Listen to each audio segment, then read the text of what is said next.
Welcome guys. Today we move to transformation of sentences. The chapter is active and passive voice. Future perfect tense. आज हम पढ़ेंगे future perfect tense के active voice के sentences को passive voice में कैसे change करते हैं. एक्टिव वॉइस में क्या होता है? गा गे गी आता है, जा चुका होगा, खा चुका होगा, लिख चुका होगा, पढ़ चुका होगा, खेल चुका होगा. तो उसमें क्या आता है? विल हैव प्लस वर्ब की third form, shall have plus verb की थर्ड फॉर्म एक्टिव वॉइस में. पैसिव वॉइस में क्या होगा?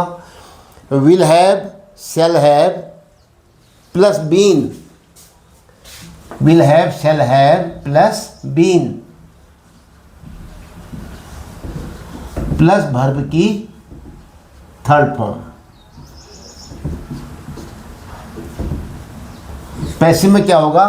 Will have been, shall have been, have आता दोनों के साथ, will have been, shall have been plus verb की third form.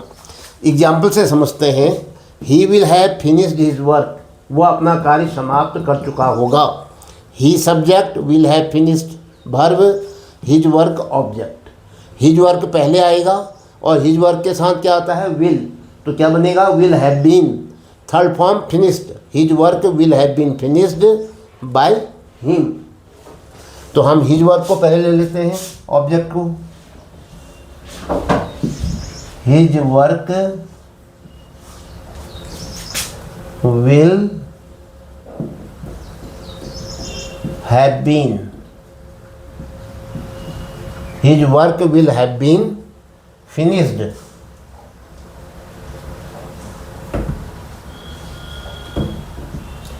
His work will have been finished. He का क्या हो जाएगा? हिम, और उसके आगे क्या लगाओगे? बाई. क्या अर्थ हुआ?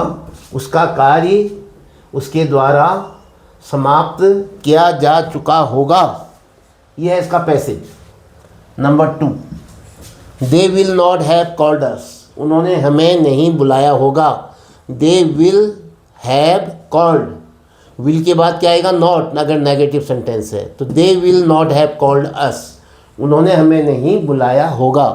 अस का क्या हो जाएगा? ये ऑब्जेक्ट है, अब ये सब्जेक्ट बनेगा तो अस का हो जाएगा वी. और दे का क्या हो जाएगा? देम. ये क्या बनेगा? ये देम जो है क्या बनेगा? ऑब्जेक्ट. तो इसके आगे बाय लगाओगे, बाय देम. तो वी के साथ क्या आता है? सेल. तो shall not have been, third form called. तो एस को लाओ पहले, इसका वी हो जाएगा. वी के साथ क्या आता है? सेल. तो सेल के साथ क्या होगा? Have been. शेल नॉट भी तो आना है, नॉट है सेंटेंस, तो शेल के बाद नॉट लगाओ पहले. शेल के बाद क्या? Not. We shall not have been,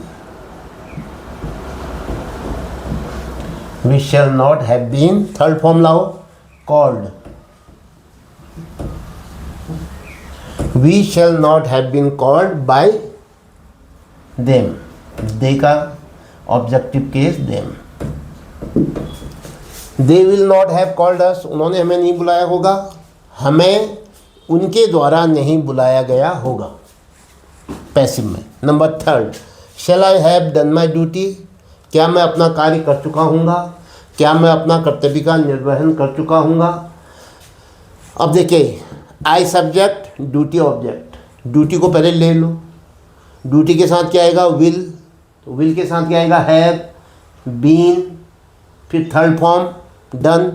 duty will have been done, have के बाद फिर बीन भी आता है पैसिव में. Duty will have been done, ये आपने अंदाज लगाया. ड्यूटी को पहले लिख दिया, फिर उसके बाद विल लिखा, फिर हैव बीन डन. लेकिन ये वाक्य इंट्रोगेटिव है. जैसे यहाँ सेल पहले आया है सब्जेक्ट से, तो ऐसे ड्यूटी से पहले क्या आएगा? विल आएगा. Will duty have been done. तो पहले क्या लिखोगे? हेल्पिंग वर्ब विल को पहले निकालो इंट्रोगेटिव सेंटेंस में. क्या की अंग्रेजी? विल. फिर आएगा सब्जेक्ट ड्यूटी. अब आएगा वर्ब जो बची हुई है, have been, third form done. Will duty have been done. I है, आई को पीछे ले जाओ, मी, और इसके आगे by, by me. Will duty have been done by me, क्या ड्यूटी मेरे द्वारा की जा चुकी होगी। Next, how will you have deceived her, आपने उसे धोखा कैसे दे दिया, आप उसे धोखा कैसे दे चुके होंगे। अब हाउ विल यू सब्जेक्ट है, डिसीव्ड हर जो है ऑब्जेक्ट है, हर पहले आएगा, सी हो जाएगा। सी के साथ क्या आता है, will have been deceived, will have been आएगा फिर डिसीव्ड है। लेकिन ये सेंटेंस क्या है, इंट्रोगेटिव है, तो हाउ WH वर्ड को आप भी पहले लिख दो। अब उसके बाद हर का क्या बनाया आपने, सी के साथ क्या आता है, विल हैव बीन, तो जो विल है वो हाउ के साथ आएगा, हाउ विल, हाउ विल। अब क्या है सब्जेक्ट, ये जो हर था क्या बना था, सी, हाउ विल सी। अब बचा क्या, हैव बीन। थर्ड फॉर्म लाओ, how will she have been deceived, उसे धोखा कैसे दिया जा चुका होगा, यू, बाय यू का ऑब्जेक्टिव के यू ही होता है, बाय यू, आपके द्वारा। और क्वेश्चन मार्क है तो यहाँ पर क्या लगाओगे, mark of interrogation. How will she have been deceived by you, आपके द्वारा उसे धोखा कैसे दिया जा चुका होगा। Fifth, will they have taken the lunch, क्या वे लंच कर चुके होंगे।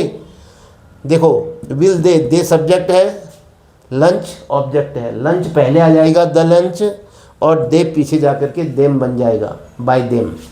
तो क्या कहोगे, विल पहले आ रहा है क्योंकि इंट्रोगेटिव सेंटेंस है, लंच के साथ भी क्या आता है, विल ही आता है। विल हैव बीन टेकन, तो क्या कहोगे, the lunch will have been taken, ये था।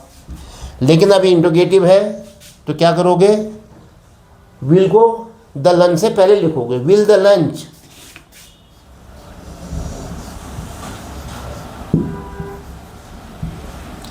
Will the lunch. अब क्या बचा, have been taken.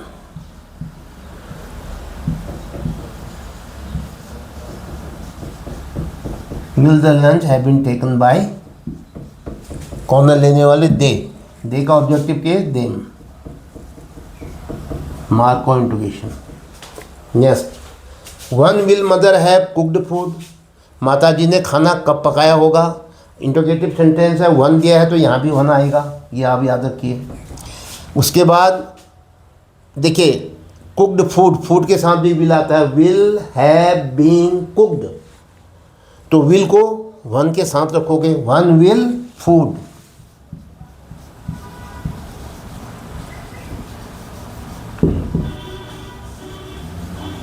One will food, क्या बचा फिर, हैव बीन।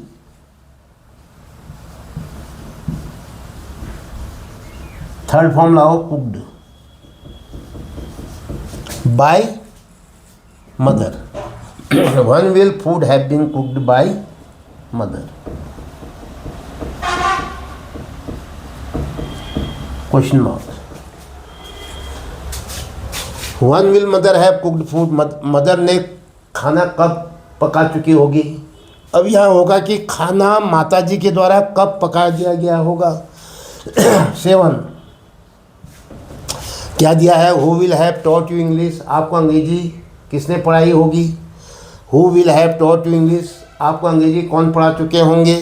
अब देखो दो है इसमें ऑब्जेक्ट, एक यू है एक इंग्लिश है, किसको लेते हो, चलो आपने कहा साहब इंग्लिश को ले लेते हैं, तो लेकिन इंग्लिश को जब तुम लोगे तो यू को पीछे ला, इसका मतलब यू को आप पीछे रख रहे हो। जब इसको पीछे रखोगे पैसिव में तो यू के आगे क्या आएगा, टू या फॉर। यहाँ पर भी अगर इंग्लिश पहले लिखा होता आपने, who will have taught English to you होता है ना, लेकिन हम यू को पहले लिखते हैं, who will have taught you English. अब आप इंग्लिश को पहले ले रहे हो तो यू के पहले क्या लिखोगे, टू या फॉर, यहाँ पर टू आएगा, नहीं तो वाकई गलत हो जाएगा। तो इंग्लिश के साथ क्या आता है, विल या सेल में विल आता है, तो विल हैव बीन टॉट। अब हु लिखोगे, हु कैसा सब्जेक्ट था, पीछे जाएगा तो क्या बन जाएगा, होम, उसके आगे क्या लगेगा, बाय, बाय होम। तो अब चूंकि ये WH का भी काम कर रहा है, इसको पहले लिखना पड़ता है, तो क्या बन जाएगा हु का बाई हूँ। ये ऑब्जेक्टिव केस है यहाँ पर। अब क्या आता है इसके साथ विल या शेल में से, इंग्लिश के अनुसार बताओ। विल सब्जेक्ट क्या है English, by whom will English. अब वर्ब क्या बच गई have been, third form taught. अब था यू भी था एक, लेकिन यू को अब आपने सेकंड मान रखा है, प्राणी है ये, ठीक है, ये क्या है प्राणी है ये, तो इसलिए क्या करोगे इसको टू यू, टू नहीं लिखोगे तो सेंटेंस गलत माना जाएगा। टू यू बाय होम तो लिख ही दिया आपने आगे क्वेश्चन मार्क, तो क्या बना by whom will English have been taught to you. आपको अंग्रेजी किसके द्वारा पढ़ाई जा चुकी होगी। Number 8, why will she have not caught the train. उसने रेलगाड़ी क्यों नहीं पकड़, उसके द्वारा मतलब उसने रेलगाड़ी क्यों नहीं, वह रेलगाड़ी क्यों नहीं पकड़ चुकी होगी। वाई विल सी, वह रेलगाड़ी क्यों नहीं पकड़ चुकी होगी। अब क्या होगा, द ट्रेन पहले आ जाएगा और सी पीछे चला जाएगा, यानी हर हो जाएगा बाय हर। तो क्या कहोगे ट्रेन के साथ क्या आता है विल हैव बीन। अच्छा वाई दिया है WH, तो WH यहाँ भी आएगा वाई। और अब क्या शब्द है वो हेल्पिंग वर्ब विल आएगा इसके साथ द ट्रेन से पहले। अब नाउन, अब सब्जेक्ट लो, why will the train, verb लाओ have been, why will the train not भी है, why will the train not have been से पहले क्या आएगा, क्योंकि विल के बाद नॉट आता था ना, तो विल आगे लिख दिया तो अब नॉट यहाँ आएगा, नॉट हैव बीन।